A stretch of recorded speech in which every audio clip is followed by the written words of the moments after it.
Hello, I'd like to welcome everyone to the Artist Hub on the Gold Coast. I'm here with Rick Lawyer, and this is a series of talks we're doing called Hub Talks.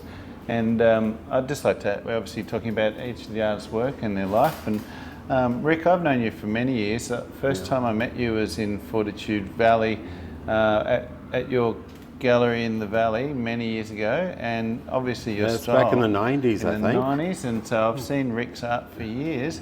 I've always been intrigued at your process, and I know you blow glass up on tambourine at the moment. Yeah, tambourine. So can you talk a little bit about how these wonderful glass creations are made?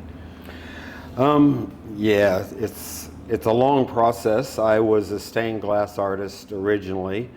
I worked with wood, collected driftwood from this mammoth river that went out in Northern California, took wood out. Yep. And I'd collect wood, and then one day I went into a glass shop to make a stained glass lampshade to fill this lamp, and it all started from there. I swapped from wood to glass instantly. Right. Just the beauty of it. So you met a glass blower? Yeah. And then what was that glass blower's name? I was doing stained glass window in my home, Yep. tapping glass, and then my next door neighbor had a glass blowing studio. Right. He actually heard me tapping glass and came around to see if the glass was compatible. Yep. He was bringing glass into Australia from Germany to color his art pieces. So we did a lot of series of tests, and then I just started helping him out. And then just learned the skills from there. Yeah. So it was a I don't know what you call it. We made fish and shells. We were in northern Queensland, and we sold them to the island. So it wasn't art per se. It was more production. Yes. So I was a production guy. I was making fish for this man for about 3 years until I ventured out into your own practice. Yeah. So, and we've known each other for a long time. There was a time when you were in the Middle East. Can we touch on that a little bit? Because those were some great days in your practice. Yeah. So from what you've told me, you were blowing for royal family, blowing glass for... That.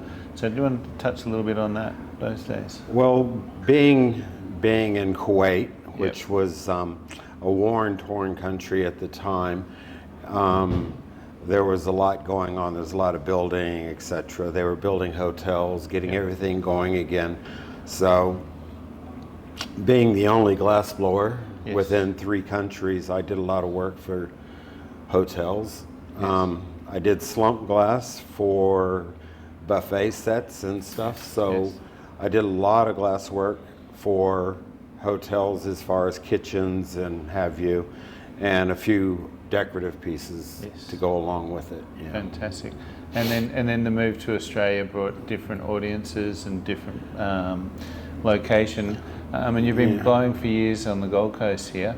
I noticed a few years ago you took to photography in terms of placing your glass in locations. Yeah. So how's that evolution? So you'd put it in the surf and get the light through the glass to bring it out more.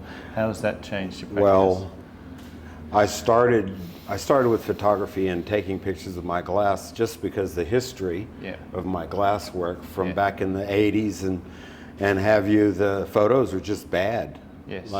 So the glass wasn't given justice. It was just bad photos of my work. And moving it into the ocean with the light, that changed, it brought all the colour out in the work, didn't it? Yeah, I think it's more of the photo than the glass work. The glass work is pretty simple. What I make is production work. Yep. I make bowls and plates and things and decorate them a bit just so that, So how do you move the glass in terms of your temperatures you're working at? So I know a little bit. So how does that work on moving things and grabbing and moulding? Right. How do those skills happen? I've got a steel pipe. I put the steel pipe into molten glass, which is at 1,000 degrees. Yep. It's malleable until it's down to 700. Right. So we work as fast as we can while you can move the glass.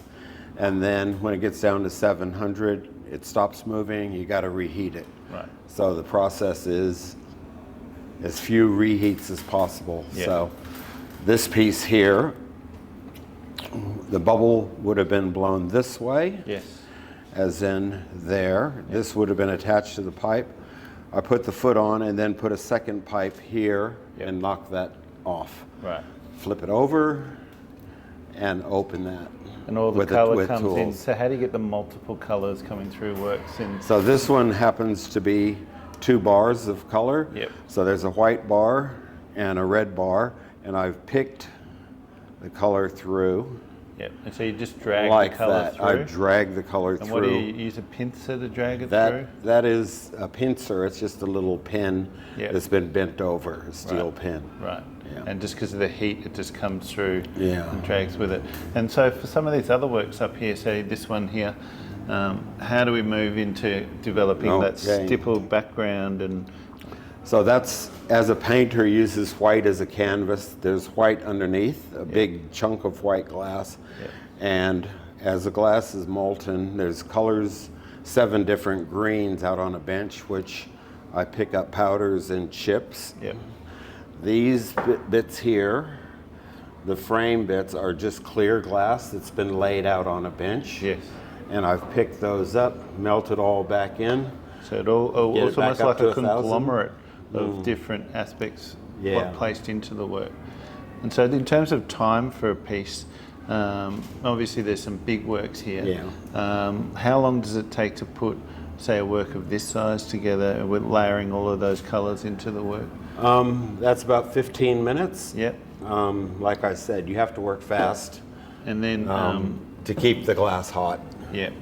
And then you've also, tell me about, you've done a series of angels over the years. Yep. For different foundations or groups. Yeah. So yeah. tell me about some of that stuff. So you've been doing. the angels came about back when I was in Fortitude Valley. Christmas time, someone asked me if I could make angels, and I'm like, oh, I don't know, I'll try. Yeah. And it became a thing. The dancers are Gold Coast Women of the Year awards. Yep. So I award do that ceremonies. every year. Yep. So yeah. So you've enjoyed just the longevity Yeah. of working with different associations, And moving away it's from kind of functional. like I prefer to make sculptures Yep. if I could afford to pay my glass blowing bill, Yes. because it's fairly expensive. Yes. If I could sell sculptures, I'd do sculptures and only sculptures, but That's right. I really can't afford it. So. You have to do a variety of commercial things as Yeah. well. Is there's some concepts behind some of the works, or stories behind the works? Do you want to tell us about this big one up here? Well, that's basically a replica of a tree I made for a hotel Yes. in the Middle East. It went into the Art and Tech Hotel. It was purple and blue glass, Yep. all recycled. I was out on an island out there. I built my furnace out of bricks and from a bottle company. So you just put the whole So furnace everything together. everything was just recycled and colored with basic colors. Yep. So I was using manganese to give it a little bit of a purple shade. Yep. And then 7-Up bottles. It's like a fibre. Yeah. Yep. Yeah, it's a powder and Powder. oxide. Yeah. Yeah. Yeah, so it was a bit difficult over there. You know, it's, So you're limited in your resources, and then you no had to- resources and you had whatsoever. You had to improvise. Yeah. Yeah, and then and so moving to a place where you've got more resources now. Oh, it's fun. It's easy. Yeah. Yeah, you just buy your colored glass and you're away. Has there been a work that you've done over the years that's probably been one that stood out?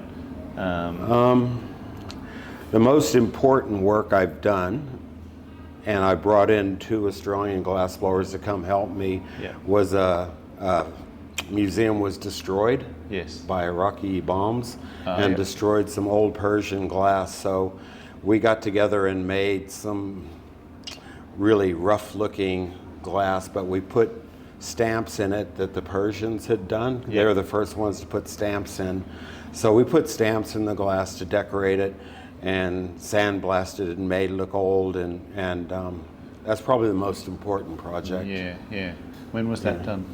Oh, that was 2003 or so. Yep. Yeah. And then were you working with a museum at the time? It was a museum that got Yeah. destroyed, and Yeah. all So the glass was broken. The and- organisation of Yeah. the people in the museum still there, and they Yeah. worked with you to Yeah. get the job done. And I brought out a couple of Australians to help, obviously. Oh, that's fantastic. Yeah. Yeah, and that was when you were overseas. You were Yeah. doing that work. Yeah. Yeah. So I don't know if many of you know, but Rick's actually, I suppose, the artist manager here. So Yeah. he's been doing that role for a number of years, and I've been with the gallery since 2018. Yeah. How have you found the gallery itself has changed over time? I as being a can't. manager. I can't really say it's ever been any better right now. Yeah. The mix of young and older people. Yeah. The young ones, they're pretty flamboyant, and they get things done, and they're socially in tune with all the new technology, and they put out, little reels or whatever you call it, Yeah, and yeah, that side of it's really good right now. It's Yeah. never been better. That's great. Yeah. Well, Rick, thanks for your time today. Yeah. It was really good to talk. Yep. Thanks. Thank you. Okay.